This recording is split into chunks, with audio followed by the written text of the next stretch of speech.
Pastor Denise. Yes.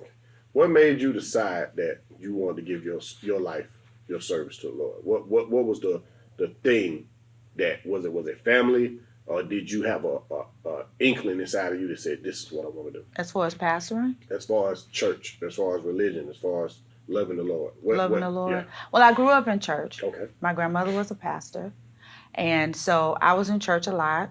And I was what they call a little stand-in preacher. You heard of children's church. So I've always had a relationship with the Lord. Okay. Yeah, grew up as a child in church, accepted him as my Savior at a young age. You never had like with the Amish, they do a thing where they go away from where they live to live in the world. Yeah. You never had one of those moments where you're like, man, I can't do it. Yeah, I mean, I have not always been in church. I was a church goer, but I've not always been in the place with the relationship with Christ that I have now. Okay. So that I always knew about the Lord, but I really feel like I have a relationship with him now. What brought you back to the church? What brought me back to the church? That's a great question. I know that's why. I know you do ask great questions. I have to give you credit for that. Desiring more and getting tired of some of the experiences that I had in the world, and knowing as a child the things that my grandmother taught me, that the comfort that I was seeking and some of the things that I was doing, I couldn't find. As a woman pastor, yeah. Do you find any pushback from males that are your peers? Not the males that are my peers. That I'm surrounded by a brotherhood that's very positive, and they give me encouragement and motivation. So you never had an issue with a male pastor that try to say, I'm above you because I'm a man and you're a woman in this fellowship? No. Really? Not since I've been pastoring for a little over a year now. Now, in some previous times, years ago, and being a minister, and this was probably about 20 years ago, I experienced that a woman is not called to preach and a woman is supposed to sit and be quiet. But since I've been pastoring here at the Thrive Zone Church, I have not. What's the difference between pastor and minister? Pastoring, and the difference between ministering and pastoring, like right now I have 4 ministers in training. They're going to the training to be ministers of the gospel, but they're not going to be responsible pastoring and shepherding of people. So as a pastor, I'm assigned to a group of people. What was the deciding factor in creating Thrive Zone? I knew for a while that I was called a pastor. It's not something that I don't want to say that I didn't want to do. I just wanted to make sure it was in the proper time and in the right time is when God. And I started out with wanting to do a weekly Bible study. And I just knew that that's not what God wanted. It was time to plant a church. And I received what is called confirmations. I actually was invited to speak at a church, and I received confirmation from one of the ministers that was there. And then at that moment, I knew that this is what I was supposed to do. So I said to the Lord, if this is truly what you wanted me to do in this time, and you giving me the go ahead, then I can't do it by myself. I don't want to do it by myself. One is too small of a number to do anything significant. And so one day I looked up and God had sent a team. So really he eliminated my excuses that I would have used not to do it. As a pastor, as a leader, as somebody who a lot of us that are black, the church is the center of our community, whether we want it to be or not. Most of us that are black have been in and out of church. Majority of us, regardless of where we go in our later years, most of us were reared through a church. How do you feel about today's climate with most of the youth veering away from church? Do you think it's because of technology, or do you think it's because of parenting, parents not forcing? Because when I was growing up, we were made to go to church. Like, my mom wasn't a big church person, But Sunday, when like I said, I grew up in Perry Homes. Mm-hmm. When that bus pulled Came up, through. Mm-hmm. she would get your butt on that bus. You know what I mean? Even if she didn't go, me and my Mm-hmm. sister had to get on the bus. Mm-hmm. So how do you feel nowadays? Thank God your mom for that. Yeah. I mean, this ain't about me, Oh, but right. I feel like regardless of what you think about what's going on in the bigger world, Mm-hmm. you have to have certain life experiences to educate you on what you want to be as a person. Mm-hmm. Even if it's church or if it's not church, you have to have bountiful experiences. So go to church. Mm-hmm. If you can, go to a mosque. If you can, go to wherever. Mm-hmm. But get different types of education under you. So, but back to my question, why you sitting there interviewing me? Okay. why you me? No, that was good. I was enjoying what you were saying. Stop. What do you think about today's climate where less kids are involved in church? In church. And so when you say kids, are you referring to teenagers? Teenagers. Yeah. Well, I'm glad that you asked that question, because this has been a topic of discussion at the Thrive Zone. And we've actually gotten feedback from some youth. We had a self-love experience, and it was for young girls a couple of months in February.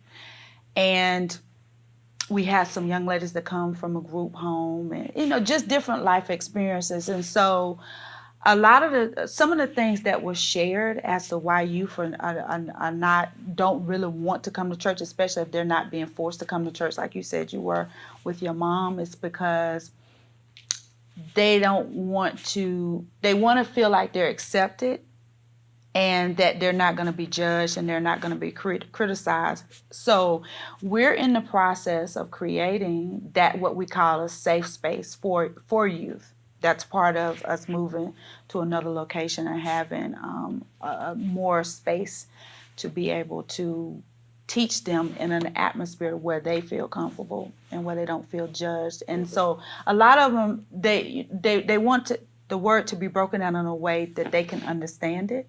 Because a lot of times when we are ministering from the pulpit on Sundays and we're teaching, it may go over their head. So they want to have an atmosphere to where it can be broken down to them on their level to where they can understand it. Easily digestible. How do you feel? More hard questions. Okay. How do you feel being a smaller church? Do you think that you give a better experience than, say, a Joel Osteen mega church? I don't. Why not? I don't feel that. I feel like we give the best experience for those that are assigned to the Thrive Zone. And I believe he gives the best experience for those that are assigned to Lakewood. That's the name of the church? That's the name of Joel Osteen's church. I wouldn't even know. Yeah. I know world changes and the stuff around here in Atlanta. So you're not one of those. I've run into pastors that have a little disdain for mega churches because they feel like they're not really there for the people. So you're an open heart, open mind, where you feel like whatever's there for you is there for you. Yeah, I don't have a real opinion about the mega churches because I've never been affiliated with a mega church as far as a member is so I really don't have anything to compare it to. I haven't had anyone to become under my leadership that came from a mega church that may have had a negative experience. And so I don't really know what they have in place.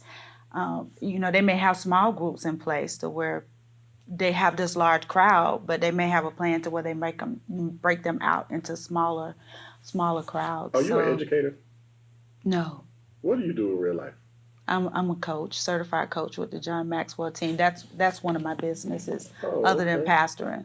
Okay, yes. Because you speak real well. You're real measured. I haven't met many pastors or ministers who speak as well as you do. That's kind of off-putting. I don't like people as smart as me around me. Oh, yeah, iron sharpens iron. Other than E. Other than E. That threw me out. Okay, so back to the environment of your church. You say you're going to move, and your number one reason for moving is? so that we can be able to expand some of our, we are a new church plant, and some may say, small in number, but we have a vision.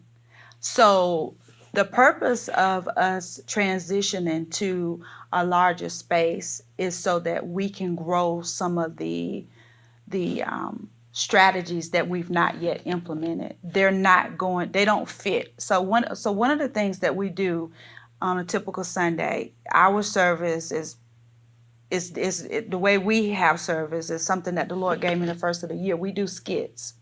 So we have a drama team. So we want to be able to expand so we can bring in other people to be a part of those skits. And so then we have a discussion after that skit that goes into the message for that Sunday. And we have a flag ministry. We have a dance ministry. You see the size of the venue where we are right now. We can't do those things. Can't move around. No, we can't really move around. And we have restrictions, and we want to get rid of those restrictions. You mentioned the youth. We want to have a separate room for the youth. We have educators that are coming in to provide curriculum that is really laid out curriculum for them to be taught the Word of God, and so we have to have space for them to be able to do that. That is. So that's why we're moving to a larger building. What do you think about the melding of technology and religion? You think it's a good thing, or do you think it's what's stopping or keeping people from coming to a physical church if they can watch it on Facebook Live? I think that technology is absolutely necessary.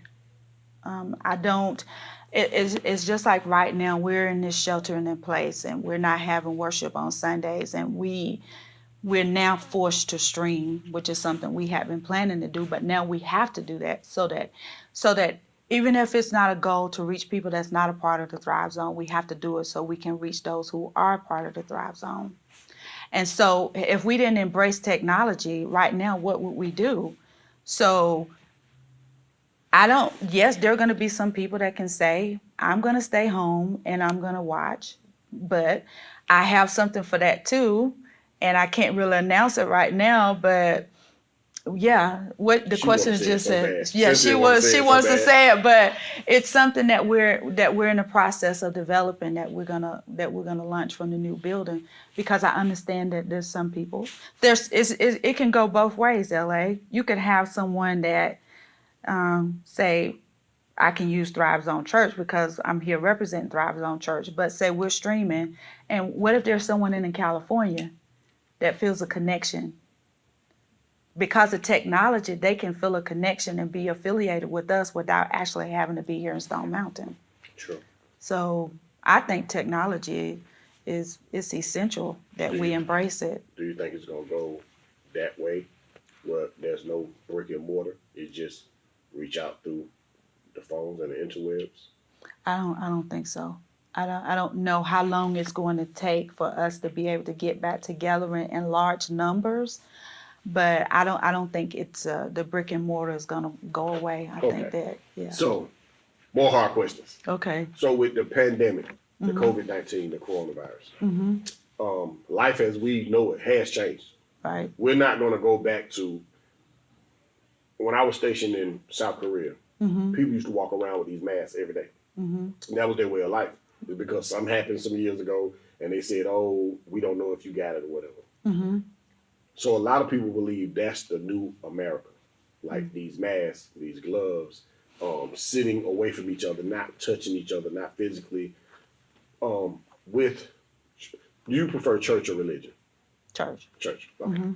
So with church, you don't think that it's going to be a time when they say, no, you can't sit more than 6-7 feet from each other, even though you get in a bigger building?